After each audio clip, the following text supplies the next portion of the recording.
നിങ്ങളുടെ favourite shows ഇനി ഒരിക്കലും മിസ്സാവില്ല. ഇപ്പോൾ C5 കാണും നിങ്ങളുടെ ഫേവറേറ്റ് ഷോസ് തികച്ചും സൗജന്യമായി. എന്നാലൊരു പേടി, പെട്ടെന്ന് കാണുമ്പോൾ ഏട്ടൻ എന്നെ തിരിച്ചറിഞ്ഞില്ലെങ്കിലോ? ചെറുതായിട്ടാണെങ്കിലും ഏട്ടൻ്റെ ഭാഗത്തുനിന്ന് ഒരു അവഗണന എനിക്ക് സഹിക്കാൻ പറ്റില്ല. എന്തൊക്കെ പറയണേ, ഞാൻ നിന്നെ തിരിച്ചറിയാണ്ടിരിക്കുമോ? അമ്മ പറഞ്ഞു, കുട്ടികളുടെ പ്രകൃതമായിട്ടിരിക്കുമ്പോൾ എൻ്റെ എല്ലാ ശാഠ്യങ്ങൾക്കും നീയായിരുന്നു വലിയാടുന്നത്.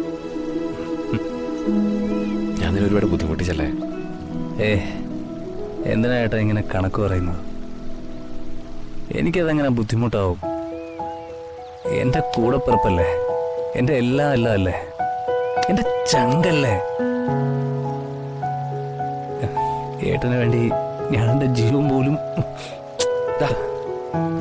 മതി,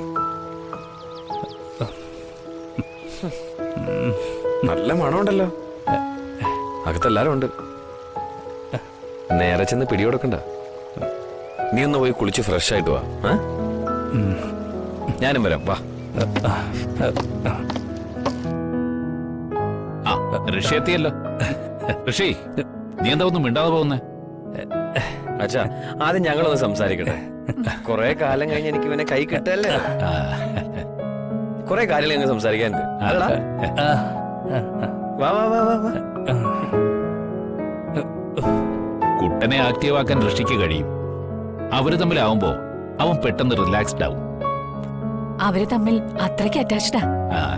അന്ന് തന്നെ കണ്ടില്ലേ പുതിയ പ്ലോട്ട് സിദ്ധുവിന്റെ പേരിൽ എഴുതിക്കാൻ അവൻ നിർബന്ധം പിടിച്ചത്.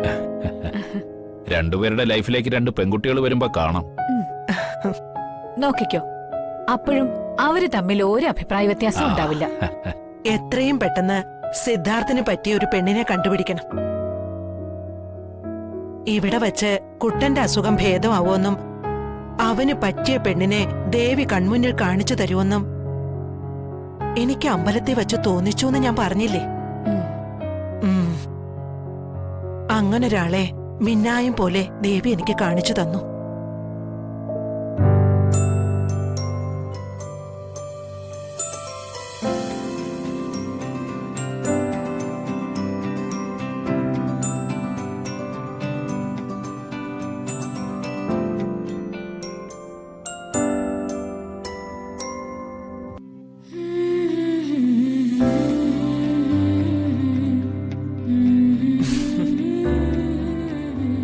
അതാരാമേ? ഞാൻ കണ്ടില്ലല്ലോ.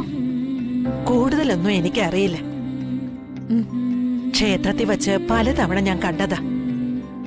അന്ന് ഊരുവലത്തിന് ഉളവാളം പിടിച്ചു നടന്ന കൊച്ചില്ലേ, അതിന്റെ കാര്യ. സ്വാമി അച്ഛൻ പറഞ്ഞ പെണ്ണ് വിളിക്കുമെന്ന് പറഞ്ഞിട്ട് വിളിച്ചില്ലല്ലോ. അവൻ അസുഖം ഭേദമാക്കി ഔഷധപ്പൂ തേടിക്കൊണ്ടു വന്നത് ആ കുട്ടിയാന്നല്ലേ പറഞ്ഞത്? അന്ന് സ്വാമിയച്ഛനോട് അവളുടെ നമ്പർ നമ്മൾ ചോദിച്ചു വാങ്ങേണ്ടതായിരുന്നു.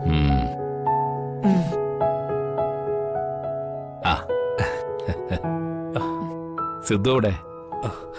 ഇപ്പൊ വരും. ആരെയോ ഫോൺ ചെയ്യ. നിന്റെ ഏട്ടന്റെ തിരിച്ചുവരവ് നിനക്ക് എങ്ങനെ ഫീൽ ചെയ്തു ഋഷി? എനിക്കിപ്പോഴും വിശ്വസിക്കാൻ പോലും പറ്റുന്നില്ല. ഏട്ടൻ ഇത്ര പെട്ടെന്ന് അസുഖം ഭേദമാവുമെന്ന് ഞാൻ ചിന്തിച്ചത് പോലുമില്ല. Thank God. ജാനകി, അമ്മേ, നമുക്ക് ഇപ്പൊ തന്നെ സിദ്ധുവിനെയും കൊണ്ട് ട്രിവാൻഡ്രത്തേക്ക് തിരിക്കണം. ഡൗൺലോഡ് ചെയ്യൂ C5 ആപ്പ്. കാണൂ എല്ലാ എപ്പിസോഡുകളും സൗജന്യമായി.